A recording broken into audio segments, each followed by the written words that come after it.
அறத்தால் வருவதே இன்பம் என்பது ஒரு குறட்பாவில் பாதி அடி. கடமையை செய்து மகிழ்வதுதான் உண்மையான மகிழ்ச்சி என்பது இதன் பொருள்.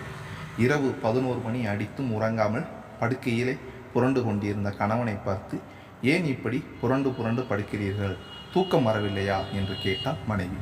ஒன்றும் இல்லை என்றான் கணவன். மணி 12 ஆகியது. 1 அடித்தது. 2ம் ஆகிவிட்டது. அப்போதும் உறங்காமல் இருந்த கணவனை பார்த்து, உண்மையை சொல்லுங்கள், என்ன காரணம் என்று வருத்தத்துடன் மனைவி கடுமையாக கேட்டார். எதிர் வீட்டு பக்கத்தில் மாடியில் உள்ள வங்கியில் ரூபாய் 10,000 கடன் வாங்கியிருந்தேன். நாளையுடன் கெடு முடிகிறது. நாளை காலை 10 மணிக்குள் பணத்தை கட்டியாக வேண்டும். கையிலும் பணம் இல்லை. என்ன செய்வதென்று தெரியாமல் உறக்கம் வராமல் தவிக்கிறேன் என்றான் கணவன். தெரிந்தவர் யாரிடமாவது கேட்டு பார்த்தீர்களா என்றார்.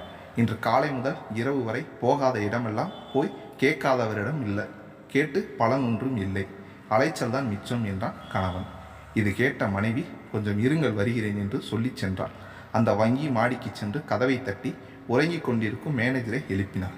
என்னம்மா இந்த நேரத்தில் என்று அவர் கேட்க, என் கணவர் உங்கள் வங்கியில் வாங்கிய 10,000 ரூபாயை நாளை கட்ட வேண்டுமாமே. அவரிடம் கையில் பணம் இல்லை. யார் யாரையோ கேட்டு பார்த்திருக்கிறார், கிடைக்கவில்லை. அவரால் நாளைக்கு அந்த பணத்தை கட்ட முடியாது. இதை சொல்லி போகத்தான் வந்தேன் என்று அவரிடம் சொல்லிவிட்டு வந்து தன் வீட்டில் நுழைந்து கதவை சாத்திவிட்டு வந்து கணவரிடம், இனி அவன் தூங்க மாட்டான், நீங்கள் தூங்குங்கள் என்று சொன்னார். கடமை தவறாத அன்பு மனைவி.